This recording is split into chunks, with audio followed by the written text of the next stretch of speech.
At mapagpalang oras sa mga all at shout out sa mga all. Napanood niyo ba yung yung hearing ni Madriaga? Aba, muntik na ka maniwala doon ah. 'Di ba? May paiyak-iyak pa nga siya doon eh. Ang matindi kasi diyan, tulad doon sa pinakita niyang screenshot ng painting na sinabi niya doon na binigay daw niya ito kay BP Sara, yung painting na yon. At ang sinabi niya ay gawa daw yun ng kanyang scholar na taga Laguna. Yun. Muntik na ako maniwala dun. Pero dahil dun sa may nag-react na si Gaisano Lee, yung original talagang gumawa nun ng painting na yon, ay sablay. Sablay itong si Madriaga.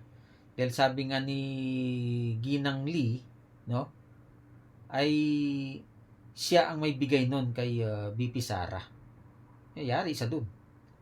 'Di ba? Nag-react yun eh. Nag-react si Gaisano Lee.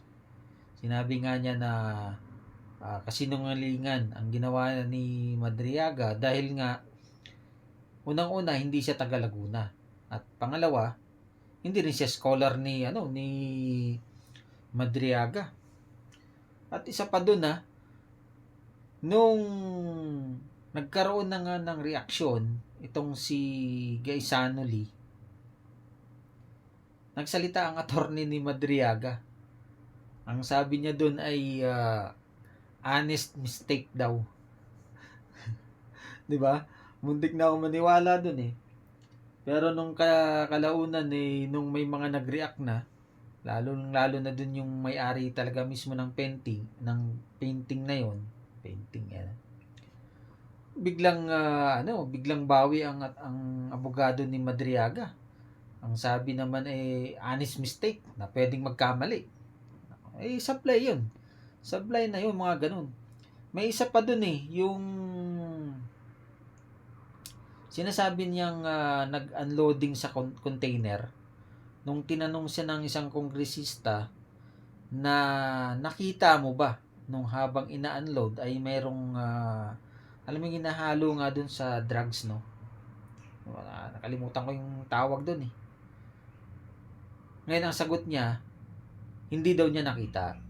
At ang sabi niya ay dinig lang daw niya. O nabalitaan lang daw niya. So pangalawa 'yun, sablay na siya kagad dun, 'di ba? So nung mga unang mga nito labas nito, medyo na naniwala tayo ng konti diyan eh. Pero sablay pala, no? At saka isa pa dun, 'di ba? Ginawa siyang witness siya ngayong sinasabi nga dun na may mga kaso, kumbaga.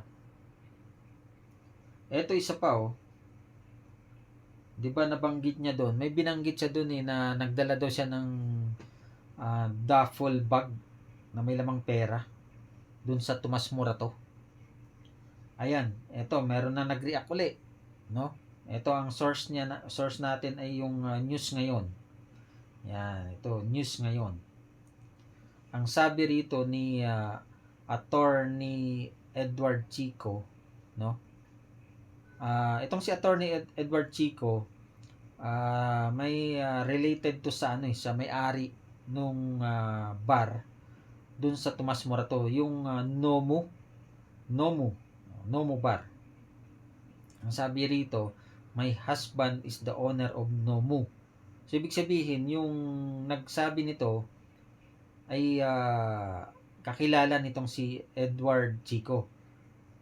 So yung babae, no? Ang sabi ni Edward Chico dito, ni Attorney Edward Chico, Madriaga's statement was lied, no? Attorney made it clear Edward Chico, who is related to the owner of Nomu Bar. Ayun, related nga. O kakilala niya yung babae doon sa may-ari ng Nomu Bar sa Tomas Morato. Said Ramil Madriaga's allegation that a duffel bag of money was brought to such an establishment is untrue. Yun. Isa na naman to. So, every time na may mga sinasabi itong si Madriaga dun sa hearing, may mga nagre-react. Naku, yari na to. Sablay talaga, no? Sobrang sablay. According to Atty. Chico, he was forced to speak out after their family became implicated in the issue. So, parang, kumbaga, kailangan niya magsalita dahil medyo nadadami na nga sila. Nomu is the owner of that is my husband. Yun, sinasabi ito ng babae, no? Nung asawa nung may-ari mismo ng Nomu. He also pointed out that the place was small and it allegedly did not have an office mentioned in Madriaga's affidavit. So sa affidavit kasi ni Madriaga, may sinasabi siya dong office, no? May office daw, which is ito pinabulaanan nga ng may-ari nung nung asawa ng may-ari na wala daw. In the small room, no mo, we don't have an office. Sabi niya ganun. He added, even the so-called room on the second floor is also not true. Hindi rin daw totoo na may room doon sa second floor. We don't even have a room. It's just a stock room. Stock room pala yun. Yung room na yun. Yari ka talaga, Madriaga. Pero ginagamit talaga siya ng mga kongresista. Ayan. According to Chico, if you really carry a large amount of money in a duffel bag, it would not be logical to bring it somewhere with a show and a crowded crowd. Yan. Maraming tao, kumbaga. Tama nga naman, no? Ba't ka magdadala dun? Kung maraming tao dun, baka mamaya madampot pa ng ibang tao yun. Who's the idiot who would carry a duffel bag to a crowded venue having a show? May show pa pala. He also questioned why Nomu was the mentioned place in the affidavit. I'm a little doubtful why Nomu used his place. He added, Vice President Sara Duterte allies also did not hang out with the establishment and only a few people who were supposed to be there mentioned in the testimony. Chico even challenged members of House Committee on Justice to conduct an ocular inspection. Yan, dapat ocular inspection nila kung totoo ba sinasabi nitong si Madriaga para at least naman maging patas. Kaso, problema kasi diyan, di ba? Sila nga nagdala ng sila nga nagdala kay Madriaga against sa VP, di ba? So, Chico's statement follows Madriaga's allegation in his affidavit involving allegedly bringing duffel bag money to Nomu as part of the issue floating amid going impeachment proceeding. So, wala. Kumbaga, kwento-kwento na lang ginagawa nitong si Madriaga. Scripted, kumbaga. Alam na natin kung sino ang mga niyan. Mga nagbigay ng script, kumbaga. Di ba? Grabe, talagang ayaw nilang bigyan ng pagkakataon si VP Sara Duterte na makaupo. Pero wala rin sila magagawa dyan. Di ba?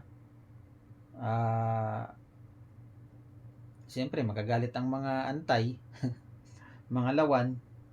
Pero, malalaman natin sa 2028 kung sino pa talaga ang mangingibabaw dito, no?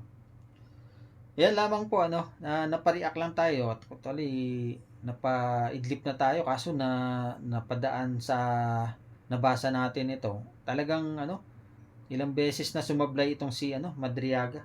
Tapos sabay babawiin niya lalo na dun sa painting na honest mistake daw. Sinabi ng attorney niya yun na panood natin. Ayan po reaction lamang dun sa mga sinabi ni Ramil Madriaga sa hearing na naganap sa Congress. Maraming salamat po sa inyong panonood sa aking maliit na channel. Pagpalain nawang bawat isa. God bless everyone.